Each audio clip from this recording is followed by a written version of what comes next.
você vai aprender aqui vai ajudar você a destruir essas crenças. Isso é uma oportunidade. Por que que destruir crenças sobre dinheiro é uma oportunidade? Primeiro, ó,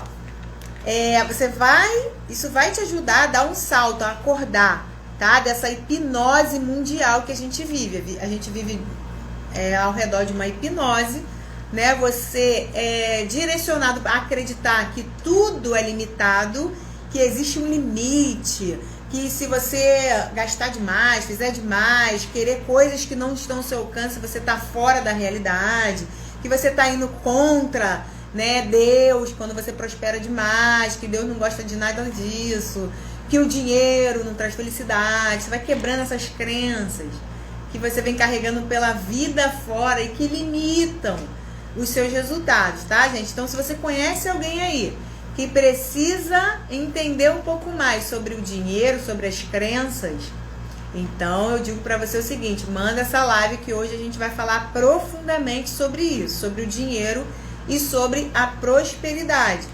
E não diretamente, mas sim as crenças que fazem com que você não prospere.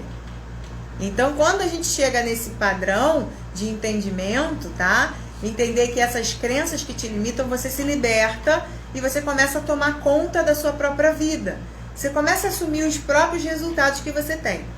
Então, assim, ó, projetar o seu crescimento financeiro, o seu crescimento de prosperar, né? No onde você trabalha, onde você vive, não tem nada de errado nisso, tá? Sabendo que isso são crenças, você vai eliminar a culpa. Tá? Falando de energia, a culpa vibra muito baixo, gente. Tá? Você olha pro dinheiro e fala, não, isso aqui é pecado, ou seja lá qual é a sua crença sobre isso. E assim, sem esse peso que você vem carregando hoje sobre a prosperidade, aí sim você vai conseguir chegar no patamar que você quer. Aí sim os resultados vão chegar. Aí sim você vai se diferenciar nos resultados, porque você vai direcionar a sua energia para o que realmente funciona, que faz sentido para você, tá? Então, o que não seria uma oportunidade, né? Seriam coisas banais que você já ouviu falar, né? Sobre o dinheiro, diferente de pessoas que usam a crença para se defender. Você quer dar uma oportunidade para ela, mas ela fala que ela não quer, que ela não tem essa ganância, ela bate no peito, ela fala, eu sou diferente. Porque para mim o dinheiro não é importante. Por mim, a pessoa fala assim, eu não ligo para dinheiro, eu não sou apegado a nada material e tudo mais. Não tô falando que tá errado não, tá? Não ser apegado às coisas materiais. Mas, de uma certa forma, quando você rejeita os bens materiais, todas essas questões suas de processo de crescimento, você perde oportunidades incríveis, tá? E aí, quando a gente começar a tocar nessas crenças, que é o principal que a gente tem para falar aqui, né? Você vai ver e vai se identificar se você passou algum tempo da sua vida vendo mãe, pai, avô, avó falando o quanto era difícil conseguir um dinheirinho, o quanto era difícil aquele dinheirinho chegar para pagar aquela conta, o quanto a necessidade que as pessoas tinham, né? Que antigamente era muito assim. Você não poderia desperdiçar nada, você não poderia de forma alguma querer a mais do que a maioria ali ao seu redor queria. Por quê? Crenças, paradigmas, tá, pessoal? Isso é muito normal. Então você vai começar a exercer agora uma autoconsciência do porquê que você não prospera. Se essas crenças estão entrando na sua cabeça de uma forma como se fosse uma flechada, porque muitas vezes essas crenças, elas não são conscientes, não são coisas que a gente sabe lidar, tá? A gente tem dificuldade, acha realmente que existe uma escassez, existe uma falta absurda que impera sobre o mundo, e isso vai coordenando todos os nossos resultados. Então, olha só, quando você destruir essas crenças, tá, que geram essa escassez na sua cabeça, que isso só acontece na sua cabeça, você vai começar a ativar uma mentalidade, tá, de fazer com que as coisas sejam da sua forma. Você vai ver o quanto que você erra, você vai ver o quanto que você desperdiça, tá, simplesmente porque você desconhece, você ignora. Então, olha só, pessoal, de verdade, vamos lá. Se você quiser aproveitar essa oportunidade, tá? Para ativar, chamar alguém do seu lado, marido, a mãe, que também tem necessidades com relação à escassez, que também cultiva isso, que também cresceu nessas crenças, eu vou dizer para você o seguinte: você vai ganhar junto com essa pessoa. Porque você aprender isso sozinho, sair de perto aqui, se acabou a live, você volta para sua realidade, as pessoas, elas simplesmente, elas vão, o que elas vão fazer? Elas vão azucrinar a sua cabeça falando das crenças que elas ainda carregam. Então, de preferência, chame alguém para estar ao seu lado para quebrar essas crenças de uma vez por todas, tá?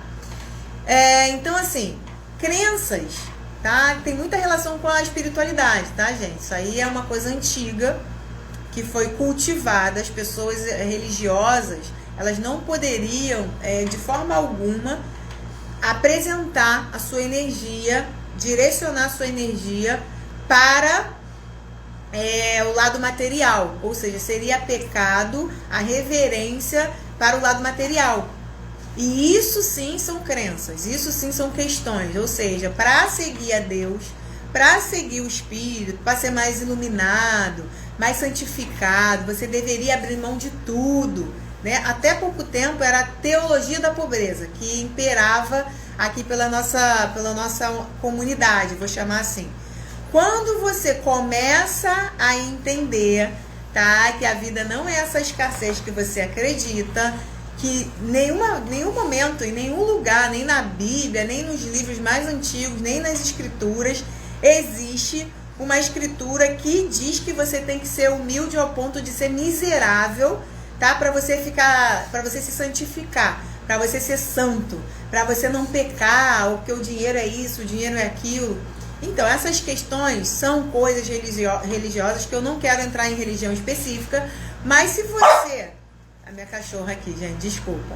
Se você estiver de acordo com o mundo que vem acontecendo de um tempo para cá, você vai ver que teve a teologia da pobreza, a teologia agora da riqueza, que é a prosperidade, né? As pessoas estão pregando muito mais isso, né? Que é a prosperidade, que Deus quer que você seja próspero, que Deus isso e aquilo. E realmente, tá? Eu não digo para você que tem dificuldade de lidar com dinheiro que vai ser fácil inicialmente. Só que o que você precisa entender?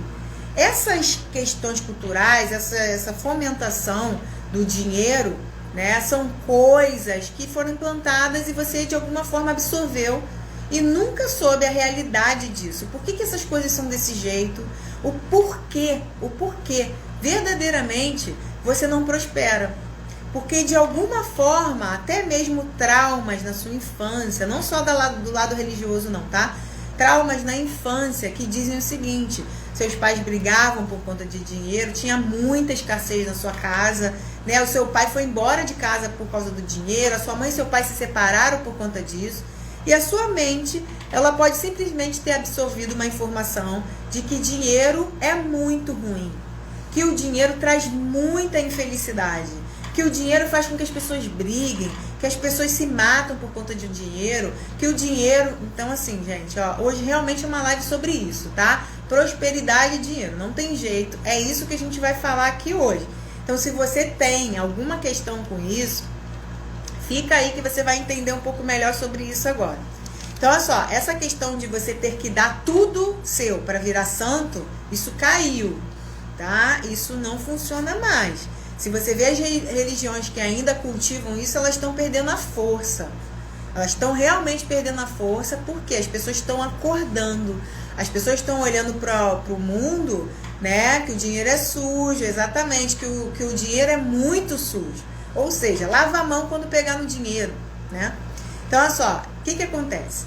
Agora, para você entender um pouco melhor, eu não sei se vocês sabem, tá? Não sei se vocês têm noção, mas eu cresci no meio religioso. Eu cresci em um ambiente totalmente religioso, totalmente, 100% religioso. A gente não tinha oportunidade de nada, a gente só podia fazer aquilo ali. E assim, era muita escassez que a gente vivia, era muita falta que tinha lá. né? A nossa renda basicamente era das ofertas que as pessoas davam, né? Na hora lá que passava a sacolinha lá no final do encontro. Então, a nossa renda basicamente era aquilo, né? Era aquela. Então, a gente não tinha móveis, a parte de casa, a parte de baixo de casa, do primeiro andar, não tinha móveis algum. Era só voltado para a igreja, tinha bancos para as pessoas sentarem, né? A parte de cima de casa tinha guarda-roupa, cama, tinha uma questão mais casa, né? Mas a gente nunca tinha móveis novos, era tudo doado, era tudo mais difícil, né? Até então, isso era normal naquele mundo. Por quê? Era o que eu conhecia de verdade, era o que eu conhecia de realidade. Então, quando essa minha vivência penetrou tanto na minha mente, que eu achava que a escassez, a falta, o dinheiro, realmente ele não era bom. Realmente a ausência do dinheiro era normal. Realmente a pessoa que tinha muito mais do que ela precisava ter, ela não era boa pessoa. Então, assim, a minha crença era muito fixa com relação a isso. Isso era uma coisa que eu acho que não é só comigo, tá? Não tem a ver só com a religião, porém tem muita relação direta com a forma que você foi criado. Eu tô falando de mim porque teve um momento que eu questionei, né? Eu comecei a questionar. Eu queria um biscoito, sei lá, queria comer um biscoito, eu era criança, queria muito, né? Eu lembro muito de um patins que eu queria que meu pai comprasse. Nem era patins novo, era um patins usado da minha prima que ela estava vendendo, eu queria que ele comprasse. Eu lembro que era R$15, era um negócio assim bem baratinho. E ele não tinha aquele dinheiro, ele não tinha, eu pedia, ele falava amanhã, eu pedia, ele falava depois, e eu criança, né, sem entender, eu queria brincar. E eu não entendia, ele nunca tinha dinheiro pra nada, né? Era tudo muito difícil. Eu pedia pra ele um biscoito recheado, eu sempre fui muito comilona, né? E ele falava assim, então você tem que sentar aí, porque eu batia pandeiro na igreja, né? A gente era, cada um lá fazia uma coisa. E uma das coisas que eu fazia era bater pandeiro. Então eu aprendi a bater pandeiro porque eu tinha que bater o pandeiro. Tava lá, eu tinha que ajudar. Era uma forma de ajuda. E quando eu pedia alguma coisa pra ele, ele falava, então você senta aí e vai bater o pandeiro. Não vou nem falar as palavras que ele falava, tá? Pra não pegar mal. Mas ele falava, você senta aí e bate o pandeiro. Aí eu começava a bater, né, o pandeiro. E eu ficava depois, e aí? Vai comprar um biscoito? Vai comer? Ele ficava irritadíssimo com isso, tá? Porque eu acredito hoje, olhando friamente, que ele não tinha o dinheiro. O dinheiro que tinha, né, era da sacolinha. Que se passava, tinha dia que tinha mais, né? Tinha dia que tinha mais, que as pessoas botavam mais dinheiro na sacolinha, e tinha dia que tinha menos. Então a gente tinha que viver com aquilo. Isso foi uma coisa, gente, que por muito tempo eu questionei. Muito tempo eu perguntei, por que meu pai não trabalha? Por que ele não trabalha? Ele trabalhou um bom tempo, tá? Como camelô, eu lembro disso também, mas em outra época ele não trabalhava mais. E eu questionava, por que ele não trabalha? O que tem a ver ele ter uma profissão com ele, né, ser um pastor de uma igreja? E essa correlação que eu comecei a fazer depois da fase um pouquinho mais velha, né, eu ficava indignada de eu não poder comer um biscoito. De tudo que eu pedisse a ele, eu teria que ouvir ele falar aquela mesma frase. E aí teve uma hora que eu não pedia mais. O não, ele entrava assim, fácil, né? Então eu já tinha muito não. Então a dificuldade que eu tinha, por exemplo, de pedir uma coisa a alguém, era o não, que eu já sabia que era certo. Ele era o cara que dava não pra tudo, né? Então, de alguma forma, isso entrou no meu subconsciente. Então, a minha relação com o dinheiro foi a pior possível. A pior, assim, pior. Uma relação de frustração. Como se eu não fosse capaz, de verdade, de desenvolver nenhum tipo de renda a mais, né? De crescer na minha vida, de conquistar o que eu queria. Por quê? Eu nasci naquele ambiente e foi só aquilo que eu consegui vivenciar.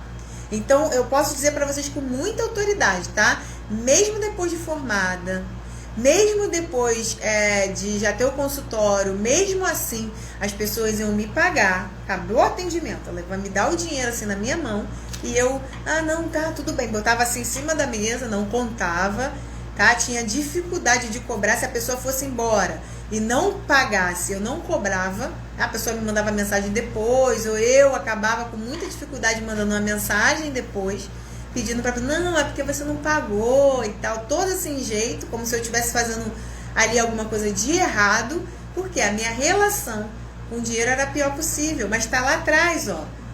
A crença que fixou o dinheiro não é tão simples assim. Conseguir dinheiro não é tão fácil assim.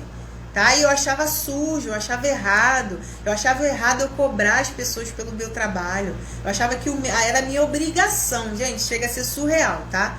Tô falando e vai passando vários flashes na cabeça. Chegava a ser surreal, tá? A minha relação com isso. De não querer cobrar porque a pessoa podia ficar chateada. Olha só, o nível da crença. E assim, as pessoas lá em casa, elas viviam pedindo, né? As pessoas que visitavam lá o ambiente religioso, né? Que iam para o culto, que se chamava assim, elas pediam dinheiro para ir embora. Não tinham dinheiro da passagem. Elas não tinham dinheiro do gás, às vezes pedia gás emprestado. Então essa crença foi carregada por mim há muito tempo, porque as pessoas elas iam para a igreja, né? E mesmo assim elas eram miseráveis. Desculpa a palavra, tá, gente? Se isso ofender alguém. Mas era essa palavra mesmo, miséria. Como se ir à igreja, né, não ter o dinheiro, jogar o dinheiro no lixo, você tem que ser a pessoa mais suja, mais miserável possível para você se santificar. Né? Essa é a história de antigamente. Isso não funciona mais nos dias atuais. A questão do dinheiro, a questão de você prosperar na sua vida, tá alinhado, tá? Olha só, se você não sabe disso, tá alinhado com o que Deus quer de você. Eu vou explicar como. Fica tranquilo, não tô falando isso aqui por falar não, tá? Coisas que se você não ler, se você não estudar os ensinamentos de Jesus, né, as escrituras do universo, você não vai aprender. Você vai sempre ficar com essa sensação de eu tô prosperando, mas o meu vizinho não tá, e agora? Né? Você não quer comprar um carro porque o seu irmão, alguém da sua família não tem dinheiro para pagar as contas e você aparece com um carro. E você se sente mal com isso. Você fala, não posso fazer isso não, meu irmão não tem nem dinheiro, coitado. Tá com o nome sujo. E aí você deixa de prosperar, por quê? Porque você acredita que você vai estar fazendo mal para essa pessoa, né? Olha só, você deixando de viver a sua vida, deixando de prosperar, pensando que o outro vai pensar de você. Isso não é incomum, isso é super comum, tá? Enquanto você manter esse padrão que eu mantinha lá atrás, de rejeitar o dinheiro, eu rejeitava o dinheiro. O dinheiro para mim era um negócio assim do mal. Primeiro porque meu pai passava dias e dias atrás do dinheiro, né? Assim, atrás para pagar as contas, para conseguir as coisas dentro de casa e tudo mais. Então era assim, era uma corrida dos ratos. Ele corria, saia do lugar. Corria, saia do lugar. Corria. Então a gente, como criança, a gente via aquele sufoco, aquele desespero. O que achava que a vida era? Era aquilo ali. Não tinha outra opção, tinha outra razão de ser. Tá? Então eu vou dizer para você agora o porquê que isso é uma crença sua. Se você tem essas questões religiosas de não se apegue ao dinheiro, né? Não ame o dinheiro. Eu vou falar para você o seguinte, isso tá certo em um ponto, mas tem várias coisas aí deturpadas, a interpretação são as piores possíveis. As pessoas pegam um versículo lá, sei lá, uma palavra lá qualquer, e põem do jeito delas, que é conveniente para elas. Agora, olha só, não sei se você já conhece ou não, mas o que você não pode, né, é se apegar ao dinheiro e desprezar as pessoas.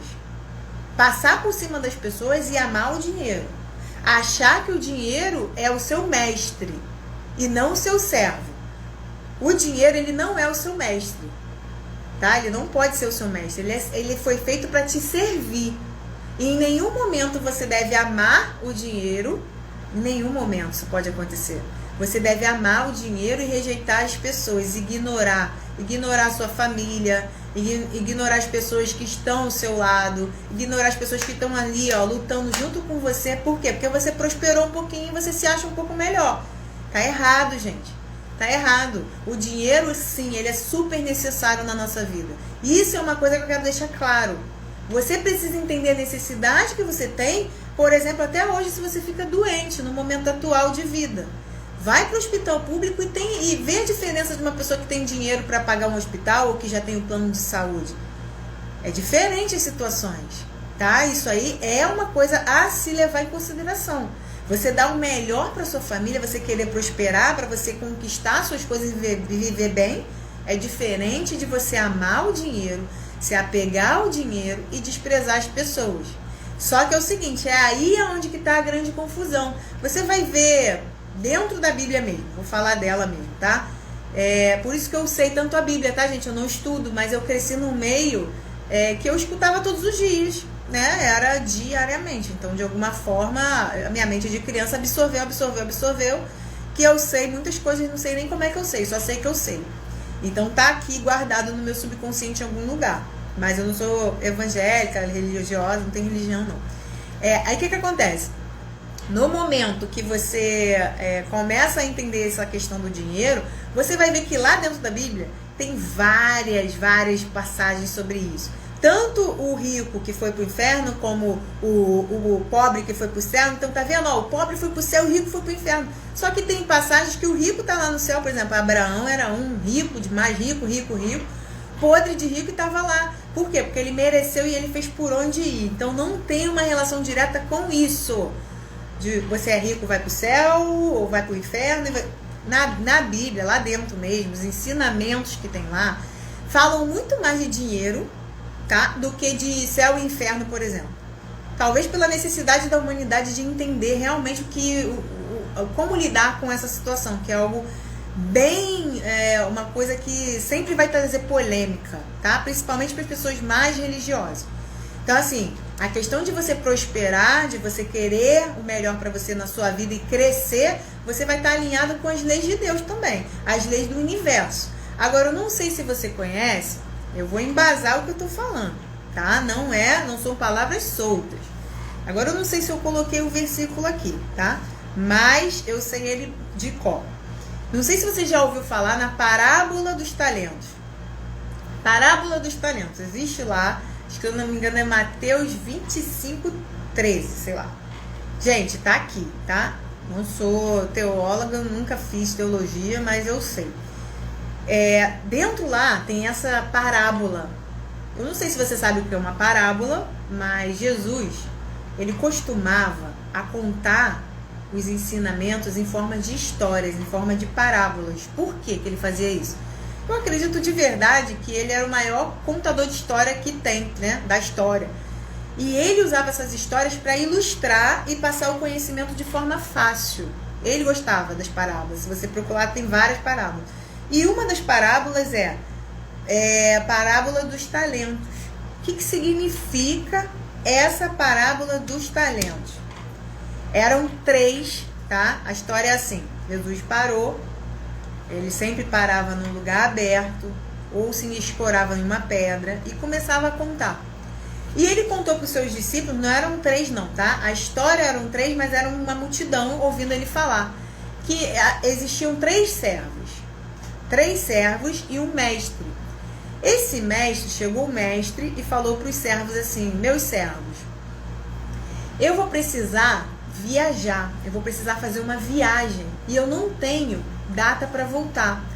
E eu vou precisar, tá, que vocês cuidem dos meus talentos. Antigamente, eles chamavam de talento, mas eram umas moedas lá, tá? Era um tipo de dinheiro que chamavam de talentos.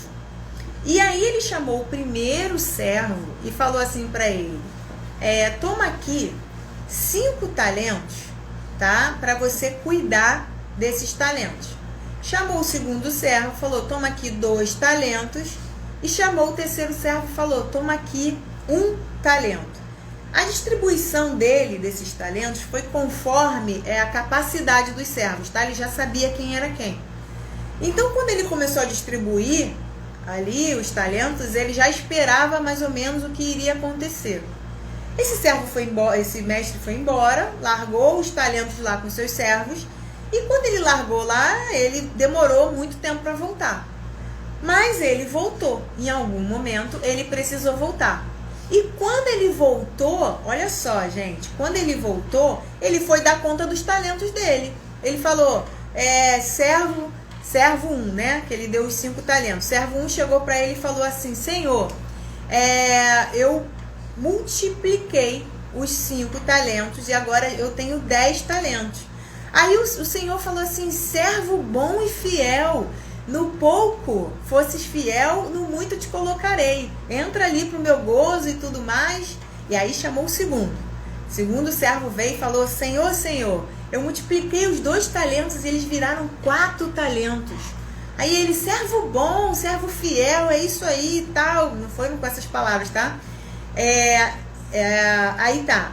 Aí chegou o terceiro servo, todo justificativo, falou, não, é o seguinte, sabe o que é, Senhor? É que, sabendo como você é, né? Sabendo como o Senhor é brabo e tal, eu preferi esconder. Eu cavei, né? E guardei o talento lá embaixo. Então tá muito bem seguro. Toma aqui o seu talento. Devolveu um talento pro mestre.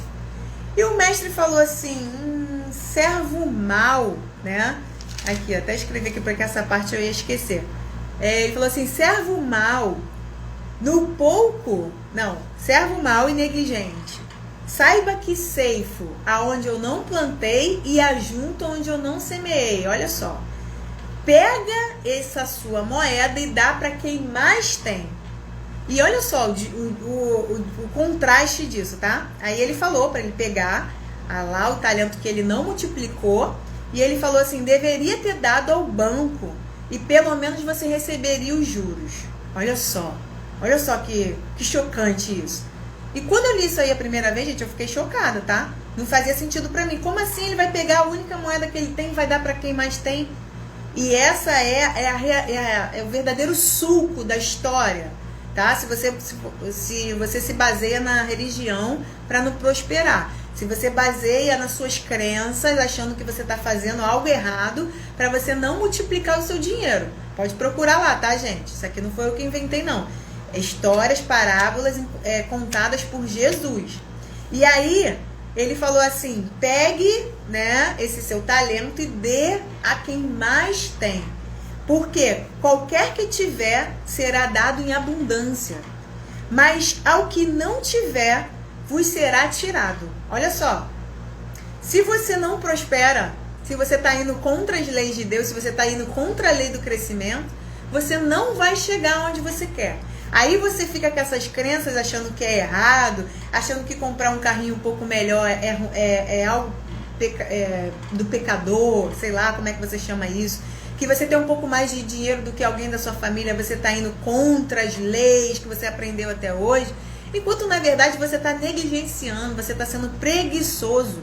Nem fazendo render o pouco que você tem, você está conseguindo. E está aí uma grande resposta. Pode olhar ao seu redor. Olha ao seu redor e pode olhar as pessoas que menos prosperam. As pessoas que são mais, por exemplo, econômicas, têm medo de gastar demais, têm medo de perder o dinheiro todo. Pode olhar para elas não fazem nada de diferente, elas não compram um queijo diferente no mercado, elas têm medo da escassez. E é mais disso que ela está criando. Por quê? O pouco que ela tem sempre vão tirar delas. Ela não está com a mentalidade do crescimento, do talento, da reprodução, né? Se vocês não sabem, gente, Jesus, ele tinha um contador, tá? Judas, na história, ele era contador de Jesus. Judas, ele era contador de Jesus. E nenhuma parte da história você vai ver Jesus passando fome, passando dificuldade financeira, passando qualquer tipo de perrengue com as coisas materiais e com as coisas que a gente precisa para poder se manter. Então ele ganhava doações, ele ganhava inúmeras doações. Ele distribuía, tá? Ele não guardava, ele não acumulava, porque ele não tinha amor ao dinheiro, mas ele recebia várias doações de mulheres, de pessoas muito ricas que ele fazia milagres. As pessoas queriam gratificar, né? Queriam agradecer e elas doavam. E ele aceitava. Por que ele aceitava? Existe uma lei do recebimento. Dar e receber. Você não vai ficar aqui fazendo, né, na sua vida e não vai vir um retorno para você. Se você está rejeitando a prosperidade na sua vida, você está indo contra as leis do universo, contra as leis de Deus. E é isso que a maioria das pessoas me perguntam, mas Mônica, olha só, se eu continuar achando, né, que a vida é limitada, que o dinheiro é limitado, que eu não vou prosperar, né, será que eu não vou ser mal interpretado se eu começar a pensar de outra forma? Se eu começar a ganhar dinheiro, como é que eu vou fazer? E os meus pais? E as pessoas ao meu redor, o que elas vão achar de mim? Né? Olha aí, mais uma crença que está fazendo você não prosperar. Agora eu vou dizer o seguinte, se você faz coisas que vão beneficiar as pessoas, se você é uma peça fundamental, tá, para ajudar várias pessoas na sua área de serviço, se você desenrola a vida das pessoas, se você traz resultados para as pessoas, qual é o problema de você receber por isso? Qual é o problema de você, nesse recebimento, você ter uma visão de ampliar o que você faz? Qual é o problema de você ser próspero? Qual é o problema? Se você não aceitar as leis que regem a nossa vida, o nosso universo, você vai definhando, você vai indo contra, tá? Você vai entender, você vai compreender isso quando você começa a estudar. Quando você começa a entender, porque você deixou de ser ignorante. A única coisa que nos limita é a ignorância. Eu falo isso sempre porque isso é real. Quando a gente desconhece um assunto, o que a gente faz? A gente vai contra aquilo, a gente rejeita aquela informação. Agora, se o problema é religioso, se o problema com o dinheiro é a questão do pecado, é a questão do o dinheiro vai fazer mal para mim, porque eu não quero ser uma pessoa que faz as coisas pelo dinheiro. Vai fazer mal se você estiver doente, se você vê o seu filho na cama doente, precisando de um remédio e você não ter o dinheiro para comprar. Tá? O seu filho doente, a sua família precisando de alimentos. Como assim? Que tipo de miséria é essa? Que crença da miséria é essa que entrou na sua mente e não quer te largar de jeito nenhum? Tá errado. Tá errado. Se você não começar de verdade a olhar para você, olhar ao seu redor. Será que eu tenho essa crença? Olha ao seu redor. Olha pro seu redor. Olha, seja um pouquinho sincero com você e fala: olha quantas coisas eu deixo de fazer, né? Olha quantas coisas eu não fiz. Olha quantas vezes eu pensei que ia faltar, se eu fizesse, ia faltar aqui para pagar uma conta. E por que você não muda essa chave? Por que você não começa a transformar o seu entendimento em resultado? Porque você está aqui para entender e quebrar uma crença.